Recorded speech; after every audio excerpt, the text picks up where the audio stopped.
Hello everybody, today we are going to talk about the function templates. As you can see, we have got here the code from the lesson 45 about the inheritance. So we have got here a class point and point to the create. Right now I would like to show you, as always, the problem that will be resolved later by the function templates, right? So we know why should we use something like that. We won't use only theory, we need also the practice, right? Okay, so look, we can have situation like that. I want to add two numbers, right? Let's make it as simple as possible. Let's add two numbers that are integers. So we have to return the integer. We'll call the function add, and we'll take two integer, variable 1, variable 2. And now we'll make this inline function. We'll just return the variable 1 plus variable 2.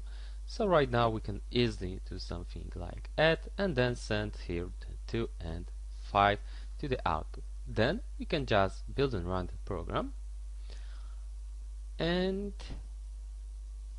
add here too. And as you can see, the numbers were added very well. But what will happen when I do something like that?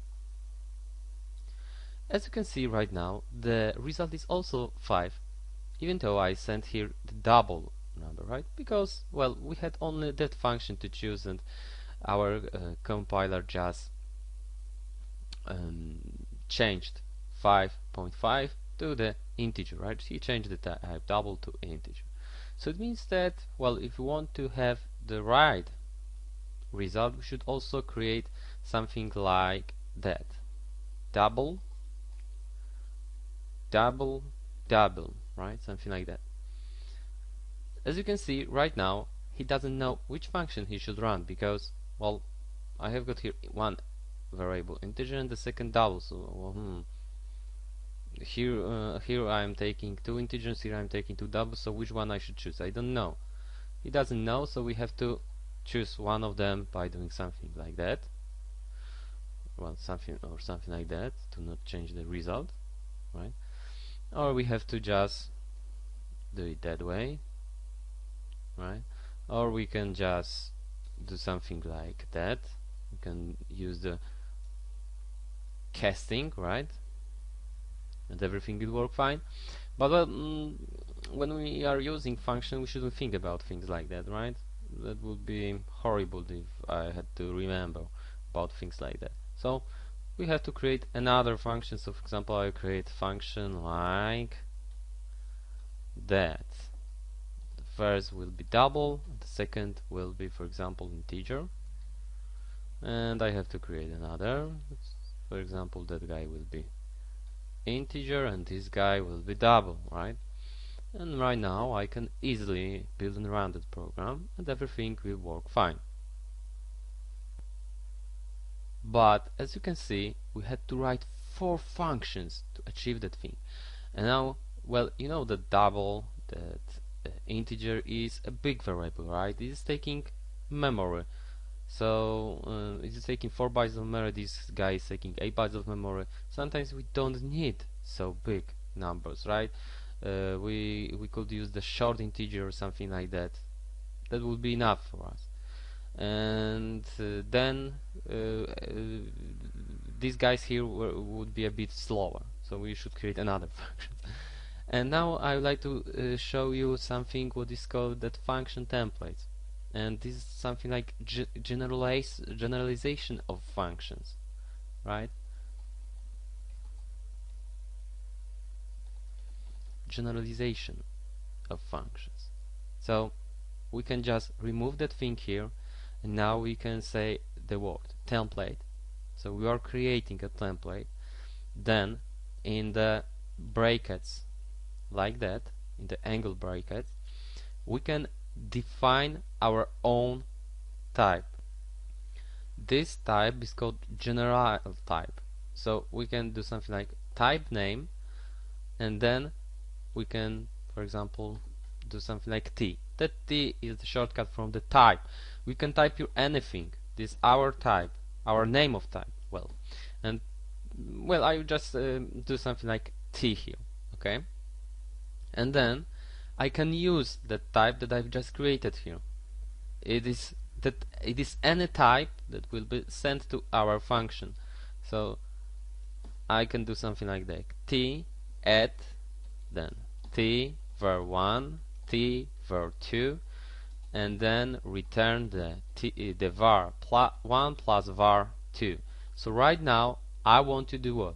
I want to add two variables that are what? The same type, right? They're both the same type.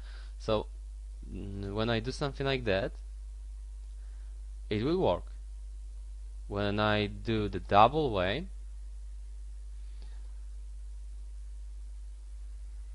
it will also work.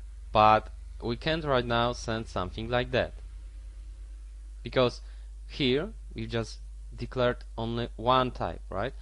So how is it working? When he can see the two double variables, he's changing that t to double, right? Instantly.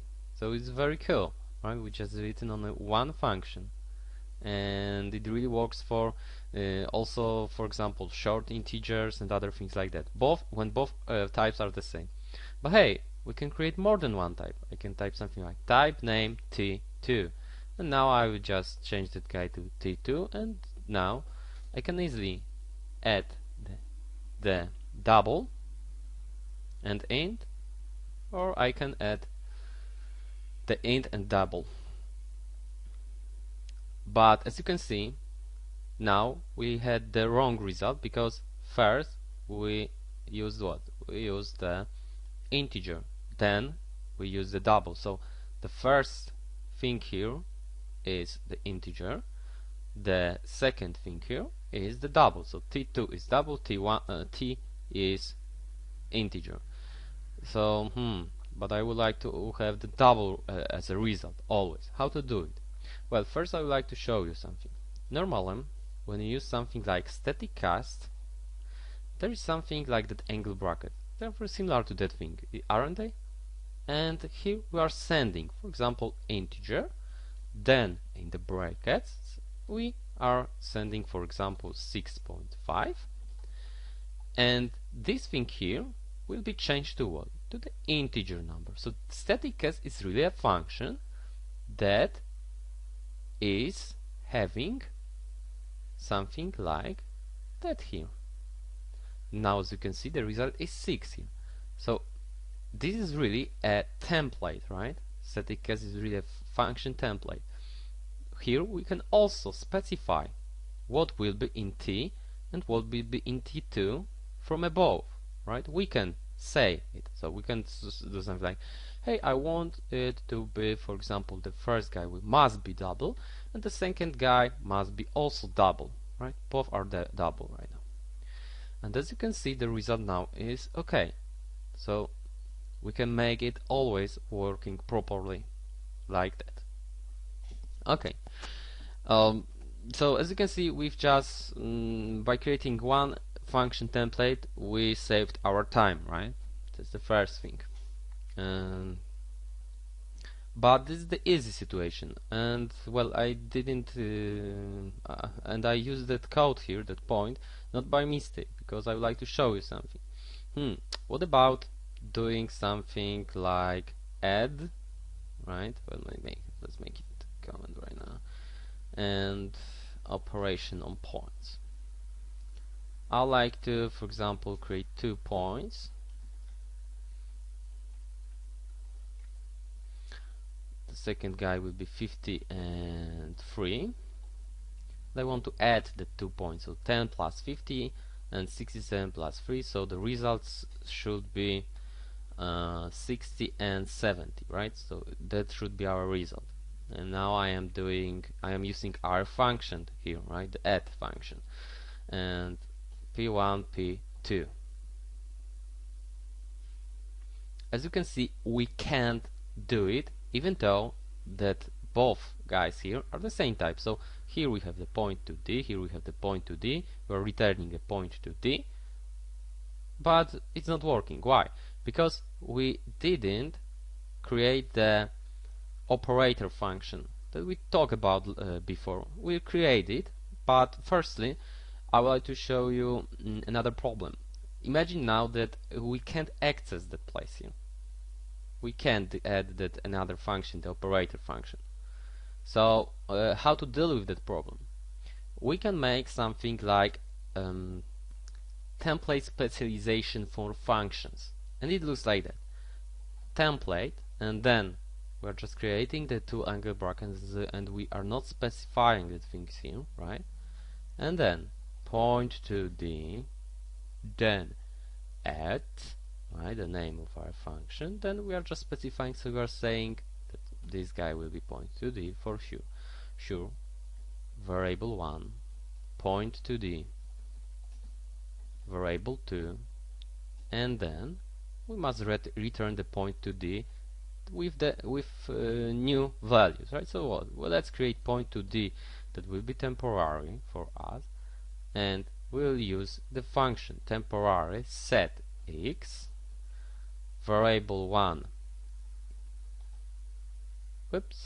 point to d dimensional variable 1 get x plus variable 2 get x. So we are getting x from variable 1 variable 2, and now we just need to do the same thing, but right now to the y value, and we can just return the temporary here. So now we can do something like that and send to the output sum dot get x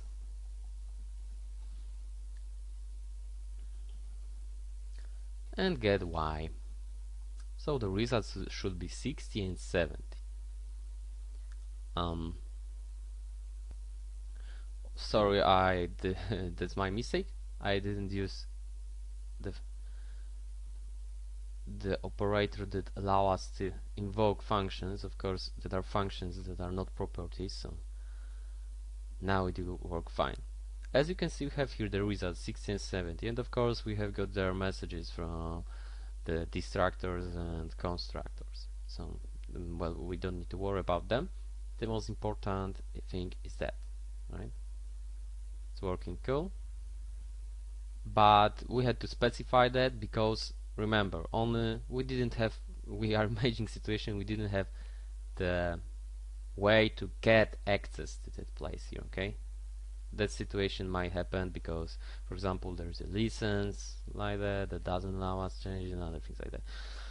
But well, you know what I wanted to show you here. Now, just as an exercise, let's just create that operator here. So what we should return? We should return the point to the.